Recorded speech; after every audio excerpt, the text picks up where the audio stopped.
Bayangkan, setiap kali berbuat salah, kita terbiasa mengucap astagfirullah. Tapi pernahkah terpikir, kenapa sebagian orang justru lebih memilih astagfirullahalazim? Apa sebenarnya perbedaan yang terkandung di balik lafaz ini? Bisa jadi satu kata tambahan itu membawa makna yang luar biasa. Bismillahirrahmanirrahim. Assalamualaikum warahmatullahi wabarakatuh. Alhamdulillah, kita masih diberi kesempatan oleh Allah untuk bisa bertemu kembali di channel ini. Salawat serta salam semoga selalu tercurah kepada junjungan kita Nabi Muhammad sallallahu alaihi wasallam. Allahumma sholli ala sayyidina Muhammad wa ala ali sayyidina Muhammad. Harapan dan doa saya, semoga sahabat semua yang menyimak selalu dimudahkan rezekinya, dijaga kesehatannya, dan dipanjangkan umurnya dalam keberkahan. Jangan lupa, mari hiasi kolom komentar dengan sholawat. Semoga dengan itu kita semua mendapatkan syafaat Nabi Muhammad sallallahu alaihi wasallam di hari akhir nanti. Amin ya rabbal alamin. Sahabat Oborpedia yang dirahmati Allah, setiap hari kita tentu tidak pernah lepas dari yang namanya salah dan khilaf. Itulah sebabnya istighfar menjadi amalan yang sangat dianjurkan. Karena lewat istighfar kita memohon ampun kepada Allah atas segala kekurangan kita.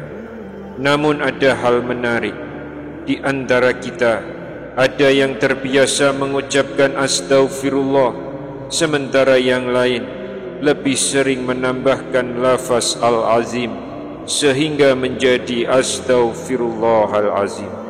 Sekilas keduanya terdengar sama, tapi benarkah tidak ada perbedaan di antara keduanya? Apalagi sahabat-sahabat kita yang kini sudah berusia 50 tahun ke atas tentu semakin menyadari betapa pentingnya memperbanyak istighfar. Karena semakin bertambah usia, semakin dekat pula kita dengan perjalanan akhir kehidupan. Maka pertanyaannya, istighfar yang mana yang sebaiknya lebih kita perbanyak? Adakah perbedaan makna yang perlu kita pahami? Dan disinilah letaknya rahasia yang sering terlewatkan. Mari kita kupas bersama. Sahabat Oborpedia yang dirahmati Allah, sebelum kita masuk lebih jauh pada pembahasan utama, izinkan saya mengajak sahabat semua untuk mendukung channel ini dengan cara menekan tombol like, subscribe, dan aktifkan lonceng notifikasinya. Dengan begitu, insya Allah kita bisa terus belajar bersama, saling mengingatkan dalam kebaikan dan menyebarkan ilmu yang bermanfaat. Dan mari kita panjatkan doa bersama-sama. Rasulullah sallallahu alaihi wasallam bersabda, tidaklah seorang muslim mendoakan saudaranya tanpa sepengetahuan orang yang didoakan, melainkan malaikat berkata, amin, dan untukmu seperti itu juga. Hadis riwayat Muslim.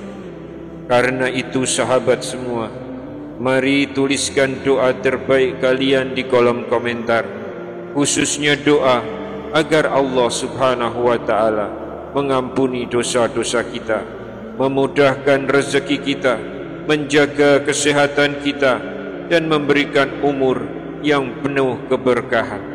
Semoga dengan banyaknya doa dan banyaknya sahabat yang mengaminkan, doa kita semakin diperkuat dengan doa para malaikat. Amin ya rabbal alamin. Sahabat Oborpedia yang dirahmati Allah, kita sudah memahami betapa pentingnya istighfar. Nah, Sekarang, mari kita masuk ke pembahasan inti. Meskipun astaghfirullah dan astaghfirullahalazim sama-sama kalimat istighfar, ternyata ada perbedaan mendasar dalam makna dan dalil hadis yang menyertainya. Perbedaan inilah yang penting untuk kita pahami agar istighfar kita lebih bernilai di sisi Allah Subhanahu wa ta'ala. Kalau kita dengar lafaz astaghfirullah, artinya adalah aku memohon ampun kepada Allah.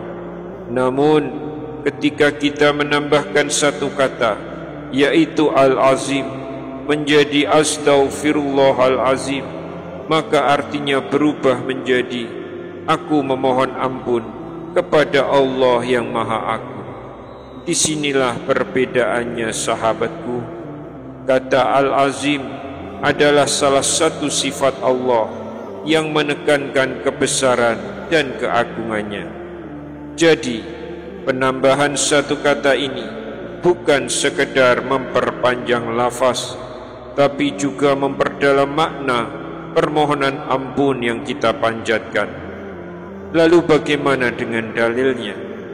Lafaz astaghfirullah disebutkan dalam hadis riwayat Muslim. Rasulullah sallallahu alaihi wasallam setiap selesai sholat, beliau beristighfar 3 kali. Dari Sauban berkata, Rasulullah sallallahu alaihi wasallam apabila selesai dari sholat, beliau beristighfar 3 kali. Sedangkan lafaz astaghfirullahalazim, alladzi la ilaha illa huwal hayyul qayyum wa atubu ilaih, disebutkan dalam hadis riwayat Tirmizi.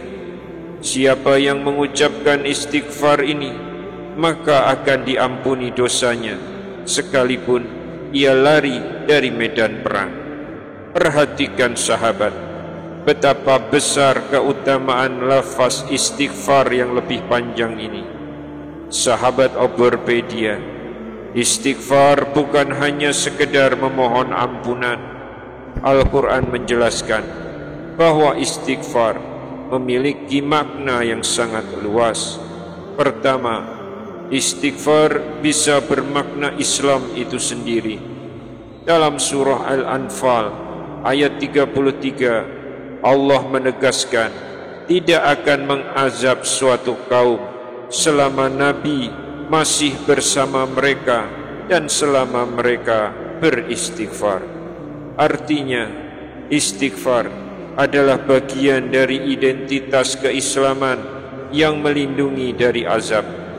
Yang kedua, istighfar juga bermakna doa.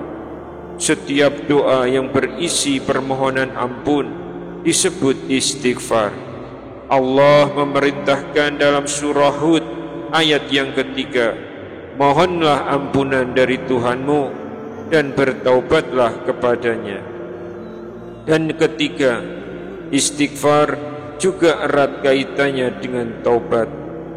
Kalau istighfar adalah memohon ampun atas dosa yang telah lalu, maka taubat adalah janji untuk tidak mengulanginya lagi di masa depan.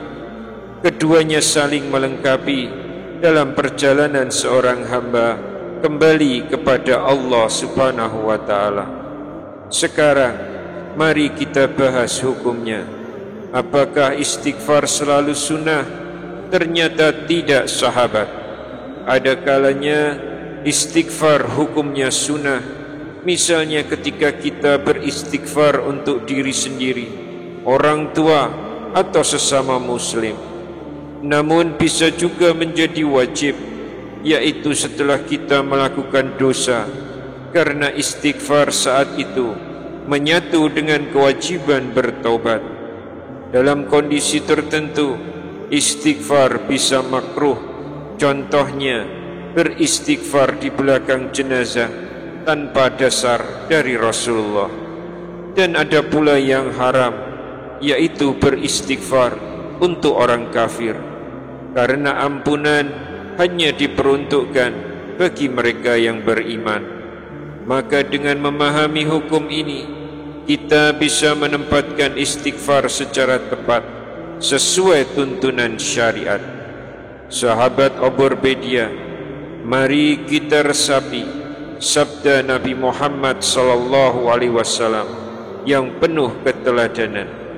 Demi Allah, sungguh aku beristighfar kepada Allah dan bertobat kepadanya dalam sehari lebih dari 70 kali.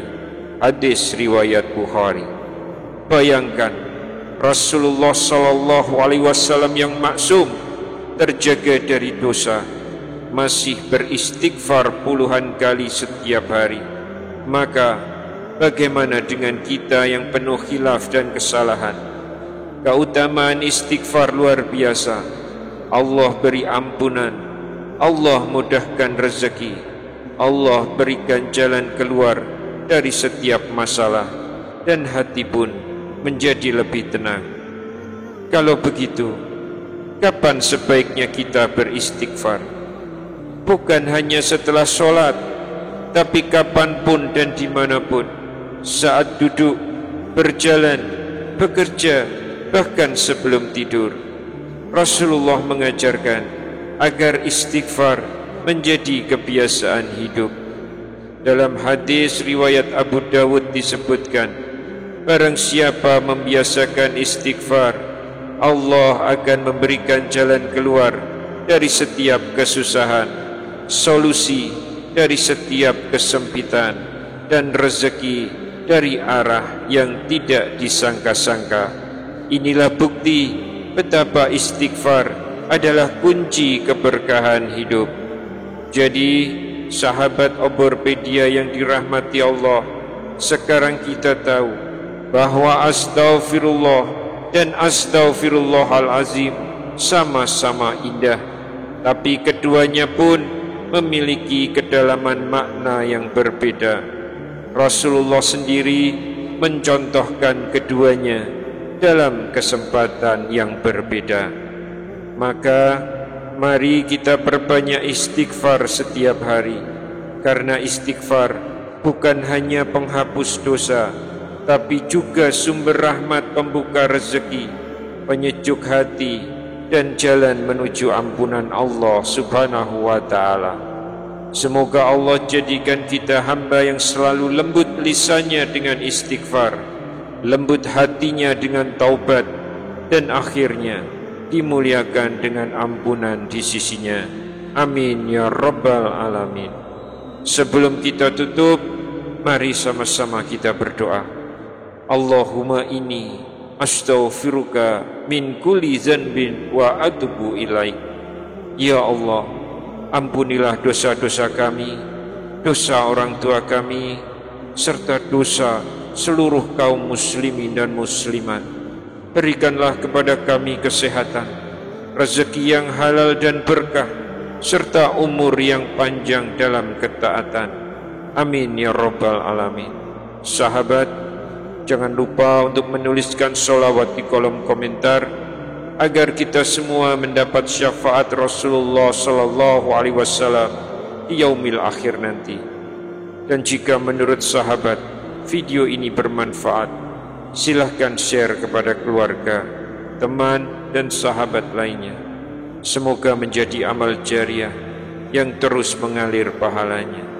Wassalamualaikum warahmatullahi wabarakatuh.